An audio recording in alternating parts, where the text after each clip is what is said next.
श्री स्वामी समर्थ. पण हे स्वामींची स्थापना करायची हे तुमच्या मनामध्ये कसं काय सुचलं, म्हणजे ही संकल्पना तुमच्या मनामध्ये कशी काय आली?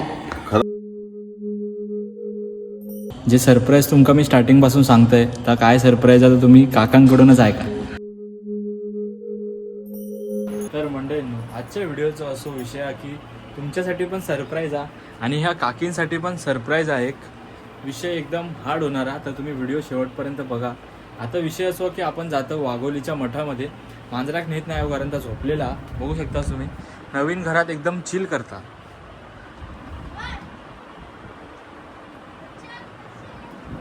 खुशी देख रे हो. तर मंडळींनो, वाघोलीतल्या मठात काकांनी आपल्याला बोलवलेला. साईबाबांची काल स्थापना झाली मठामध्ये. काल जाऊ गावला नाही म्हणून आपण आज जातो. त्यांची व्हिडिओ वगैरे मस्त बनवूया. आणि काकांनी आम्ही दोघांनी म्हणजे काकांचीच पूर्ण आयडिया. तर काकींसाठी एक सरप्राईज आहे मेन म्हणजे. तर तुमका आता गेल्यावरच मी थंय दाखवतोय. आधी आपण जाऊया. आता वाजले 8 येत 10 वाजतले. आपण फटाफट जाऊया आणि मग तुमका मी थंय गेल्यावर मठात मिळतो. चला बाय बाय. नमस्कार. गरीब गाय डायरेक्ट हात जोडते. A few minutes later. तर मंडळींनो, आता आपण पोचलो वाघोलीच्या मठामध्ये. तर आधी दर्शन घेऊया, नंतर सरप्राईज तुमका नंतर सांगते.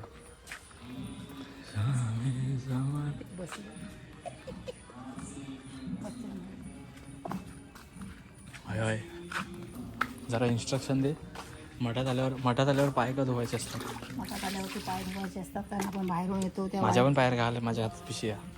बाहेरच्या वाईट शक्ती वगैरे असतात त्या अशा पाय न धुता गेल्याच्या नंतर त्या शक्ती स्वामींना त्रास देतात. बायको आई एक्स.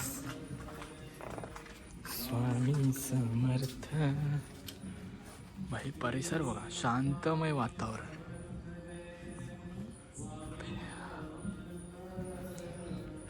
श्री स्वामी समर्थ. स्वामी.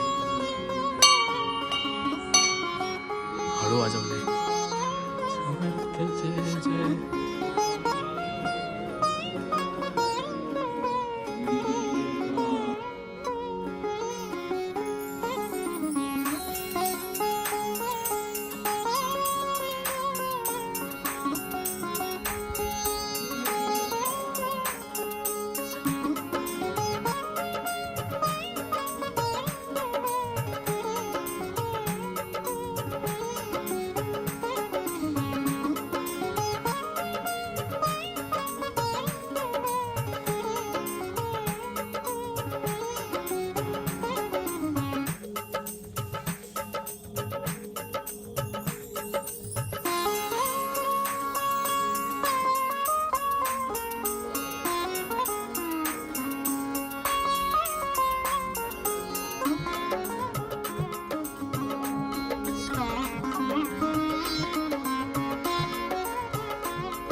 ते ताईला रेग्युलर वाचण्यासाठी देतोय. ताई खूप स्वामींचे भक्त आहे ना, तर ताईंसाठी हे काय आमचं बघितलं की आमची आठवण झाली ताई. आणि हे आपल्या मठाचं चिन्ह आहे स्वामी सगळं. आणि तुला ही अगरबत्ती. श्री स्वामी समर्थ. ओम साईराम. ओम साईराम. तर मंडळींनो, आई आता काकांची एक छोटीशी मुलाखत घेणार आहे, ती तुम्ही बघा आता. हा चला सुरुवात. श्री स्वामी समर्थ. श्री स्वामी समर्थ. पण हे स्वामींची स्थापना करायची हे तुमच्या मनामध्ये कसं काय सुचलं, म्हणजे ही संकल्पना तुमच्या मनामध्ये कशी काय आली? खरं सांगायचं तर आमचं खूप जुनं असं मंदिर, शनीचं मंदिर आहे. 2010ला आपल्या इथूनच 1 किलोमीटर अंतरावर बनलेलं आहे. आणि त्यावेळेला मी अचानक म्हणजे 28 मेला ह्याचं ओपनिंग झालेलं होतं आणि ते मंदिर 90 दिवसात कंप्लीट केलं. आमच्या डोक्यात कसं आहे की इथे आमचं गणपतीचं मंदिर जे अंडरग्राऊंड गणपती मंदिर आहे, म्हणजे हे पहिल्यापासूनच होतं का तुमचं? 26 वर्षापासून आहे. आम्ही जेव्हा लोकांनी 1-2 रील टाकल्या आणि इंस्टाग्रामवर त्याचं हे झाल्यानंतर आमच्या डोक्यात आलं की ह्याला आपल्याला आणखी आता इथली सगळी व्यवस्था, लोकांसाठी येणाऱ्यांचे बसण्या उठण्याची सगळी खाण्यापिण्याची व्यवस्था करायला पाहिजे. तर ती आमची मुलगी म्हणजे माझी मोठी मुलगी जी आहे भाग्यश्री नाईक, ती कायम मला टोचते की मला बोलते बाबा तुम्ही शनिदेवाचं मंदिर केलं, तुम्ही बाळूमामाचं मंदिर केलं, तुम्ही गणपती बाप्पाचं हे करता, तर माझा स्वामी कधी आणणार तुम्ही? अरे वा. मी बोललो स्वामी तुझा एकटीचा नाही आहे, स्वामी सगळ्यांचा आहे, पण तू स्वामीला मानते, आपण करू करू करू. तर ती मला बोलते तुम्ही मला नुसते चालढकल करताय, तुम्हाला करायचं नसेल तर नाही मग तुमची सांगायचं. मुलगी म्हणायला लागली. हां, तर मग मी म्हटलं करू आपण. तुम्हाला तुमची खरं धमक असेल ना तर मला यावर्षी करून दाखवा. बरं. आणि ही आम्ही गोष्ट झाली त्यांनी ऑक्टोबरमध्ये. आता माझ्या मन घाला कसं आहे, माझ्या घरामध्ये मी काम करत असताना आमच्या भावांना म्हणजे माझे मोठे भाऊ बहिणींना विचारल्याशिवाय कुठलं काम करत नाही, त्यांना सांगायचं कसं. नाही, बरोबर. ही गोष्ट पण मोठी आहे कारण ह्याचं काम, ह्याचं जे पावित्र्य म्हणा की त्याचा पाळ म्हणा खूप मोठा आहे मोठं आहे. आणि त्यांचा परिवार खूप मोठा आहे. स्वामी बरोबर. मी माझ्या मोठ्या भावाची परमिशन घेतली, तुझ्या मनात आलं ना तर कर. बरोबर. मी मला दोन्ही मोठ्या बहिणीला सांगायचं काम तू कर, मी नाही करू शकत. तर त्याने दोन्ही मोठ्या बहिणीला सांगितलं, परमिशन मिळाल्या सगळ्या. बरोबर. मग मी त्याच रात्री अक्कलकोटला गेलो आणि गंमत सांगतो, अक्कलकोटला जाताना आम्ही ज्या ट्रेनमध्ये गेलो ना त्या ट्रेनमध्ये मला झोप लागली आणि मी उतरायला गेलो पुढच्या स्टेशनला, पुढच्या म्हणजे गाणगापूरला गेलो. गाणगापूरला. आणि गाणगापूरचं मग पहिलं दर्शन झालं. म्हणजे कसा योग असतो बघा, गाणगापूर पूर्ण बस पकडून दिवस अक्कलकोटला आलो. बरोबर. अक्कलकोटल्या गुरुजींनी मला सजेशन केलं की या ठिकाणी मूर्ती मिळेल, मग पादुका त्यांनी दिल्या स्वतःहून. बरोबर. आणि ते त्यांचे वडील स्वामींची जवळजवळ 36 वर्ष सेवा केलेली त्या माणसाने. आणि त्याच्या घरातून आम्ही त्या पादुका घेतल्या.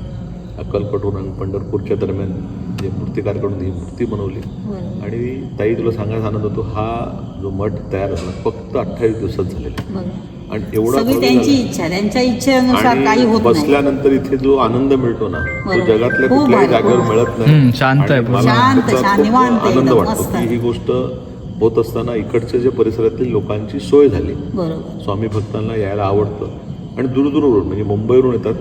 आणि सगळ्यात इथे जास्त येणारा माणूस जर कोण असेल तर कोकणी आहे. कोकणी. बरोबर. आणि त्याला कारण तुझा मुलगा जास्त आहे कारण त्यांनी जे हे इकडचे जे काही व्हिडिओज काढले बरोबर. त्याच्यामुळे कोकणातल्या लोकांना माहिती पडलं. आणि कोकणातले लोक हा भोळा भावडा देवभोपळा आहे, त्यामुळे बरोबर. ते लोक इकडे येतात. तो मला जास्त आनंद आहे आणि त्यांच्यासाठी काही चांगलं करता येईल ते मी करत राहणार. बरोबर. श्री स्वामी समर्थ. श्री स्वामी समर्थ. खूप छान, मस्त.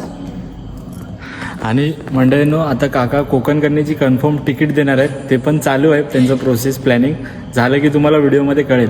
नाही 100% 100% ती मी योजना माझ्या डोक्यात फिट आहे आणि त्याचा प्रोग्राम आम्ही फिट करत आहोत. ते केल्यानंतर मी तुला बोलवून तुमच्या युजर्सला आणि कोकणी लोकांना तो वेगळा आनंद देण्याचा प्रयत्न मी 100% करेन आणि त्याचा लाभ आणि आनंद लोकांनी नक्की घ्यावा. कोकण करण्याची तिकीट म्हणजे काय, सोन्याच्या बिस्किटापेक्षा मौल्यवान गोष्ट आहे. आम्ही स्वप्नात पण ती तिकीट बघितली तरी आमका ती प्रत्यक्षात भेटत नाही. नाही मी तुला शब्द देतो की तू मला कधीही सांग, तुला कोकण करण्याची तिकीट अर्ध्या रात्री आणून देण्याची जबाबदारी माझी. स्वामी माझ्या बरोबर आहे. शब्दाचा पक्का माणूस. शब्दाला एक नंबर पक्का माणूस. श्री स्वामी समर्थ. खरं. A few minutes later. तर मंडळींनो जे सरप्राईज तुमका मी स्टार्टिंगपासून सांगतोय तर काय सरप्राईज आता तुम्ही काकांकडूनच ऐका. काका सांगा आता. श्री स्वामी समर्थ. ही माझी ताई आहे ना, दर फिरते. तिथे गुडघ्याला त्रास आहे, तब्येतीला त्रास आहे, एवढे वर्ष तिने मेहनत घेतलेली आहे. तर मी स्वामीच्या दरबारातच तिला कायमस्वरूपी एक स्टॉल द्यायचा माझ्यातर्फे तिला मी कबूल करतो. आणि तिने उद्यापासून स्टॉल लावायला सुरुवात करावी विनामूल्य. उलटं माझ्याकडून चहा नाश्ता जेवण तिला कायमस्वरूपी राहील. आणि तिने जे कोकणी जेवण बनवेल ती मी ताव मारून जेवेल. मांजरला काकींसाठी सुवर्ण संधी. हां, त्या सुवर्ण संधीचं सोनं करण्याचं काम तिने करावं. आणि स्वामीची सेवा पण तिची आपोआप होईल आणि मेवा खायला पण तिला मिळेल. आणि तिच्या मुलासाठी तिने जे काही घराचं स्वप्न बघितलंय ते पूर्ण होईल लवकरच. विषय मग कसं वाटतंय तुम्हाला आता? आता एवढं परमिशन माझ्या भावाने दिलं त्याबद्दल मी खूप भावाची म्हणजे आभारी तर आहे. आभार मानत नाही पण आभारी आहेच. आभार कसा पण चालेल, मला मान्य आहे की इथे म्हणजे स्टॉलवरती बसून धंदा वगैरे करायची. पण जे काय माझा उद्योग जो चालू आहे आज 15 वर्ष, आता पाया बियामुळे मला काय एवढं जमत नाही.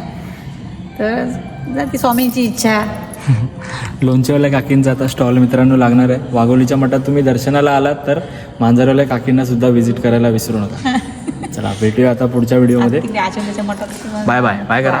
Bye bye. श्री स्वामी समर्थ. श्री स्वामी समर्थ.